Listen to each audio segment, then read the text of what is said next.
nouvel épisode du podcast 3 minutes pour entreprendre. Je suis Émilie Attard, je suis formatrice consultante en création et développement d'entreprise et j'ai fondé la communauté des entrepreneurs, une plateforme digitale sur laquelle tu vas retrouver des masterclass, des podcasts, des vidéos, des articles de blog, un annuaire d'experts, un forum d'entrepreneurs, bref, tout ce dont tu as besoin pour créer, gérer et développer ton entreprise. Aujourd'hui, je réponds à la question « Entrepreneur, comment gérer ton temps ?»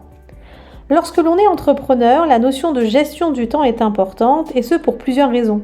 On se retrouve souvent seul à la direction de son entreprise et de ce fait, on doit tout gérer seul.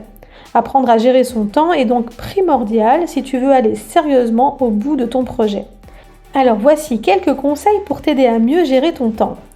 Premièrement, tu dois établir des objectifs clairs. Il faut que tu identifies des objectifs à court et à long terme. Cela t'aidera à déterminer les tâches et les activités qui sont les plus importantes et les plus prioritaires. Ensuite, il faut que tu planifies ton emploi du temps. Crée un calendrier ou utilise un outil de gestion du temps pour organiser tes journées, tes semaines et tes mois. Bloque du temps pour des tâches spécifiques et assure-toi de respecter cette planification autant que possible. Ensuite, identifie les tâches à haute valeur ajoutée. Il faut que tu fasses la distinction entre les tâches qui sont vraiment importantes et celles qui sont plus accessoires. Concentre-toi ainsi sur les activités qui ont un impact significatif sur ton entreprise et délègue ou même supprime celles qui ne contribuent pas de manière significative à tes objectifs. Mon conseil suivant est de prioriser efficacement. Pour cela, je t'invite à utiliser des techniques de gestion des priorités telles que la matrice d'Eisenhower qui classe les tâches en fonction de leur importance et de leur urgence. Cela t'aidera à te concentrer sur les tâches qui nécessitent toute ton attention. Ensuite, il faut apprendre à dire non. En tant qu'entrepreneur, tu seras souvent sollicité par de nombreuses demandes et opportunités. Il est important de savoir dire non lorsque cela ne correspond pas à tes priorités ou à tes objectifs. Ensuite, il faut éviter la procrastination. La procrastination peut être un véritable voleur de temps.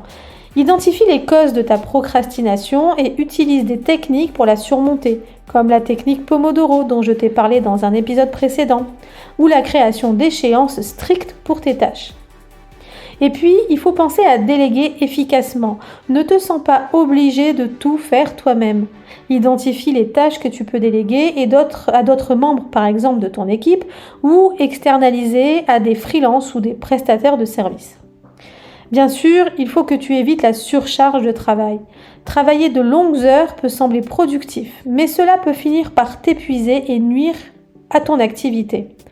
Accorde-toi des pauses régulières, prends soin de ta santé et veille à garder un équilibre entre ta vie professionnelle et ta vie personnelle.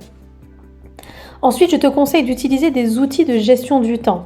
Explore les outils de gestion du temps tels que les applications de gestion de tâches, les agendas numériques, les rappels et les outils de suivi du temps. Ils peuvent réellement t'aider à rester organisé et à garder une trace de tes activités. Enfin, le dernier conseil que je peux t'apporter est d'apprendre de tes expériences. Prends le temps de réfléchir à ton utilisation du temps et à ta productivité. Identifie ce qui fonctionne pour toi et ce qui ne fonctionne pas. Et ajuste la gestion de tes tâches en conséquence. Rappelle-toi que la gestion du temps est un processus continu. Tu as besoin de temps pour trouver une méthode qui te convient le mieux. Alors sois patient et persévérant. À très vite!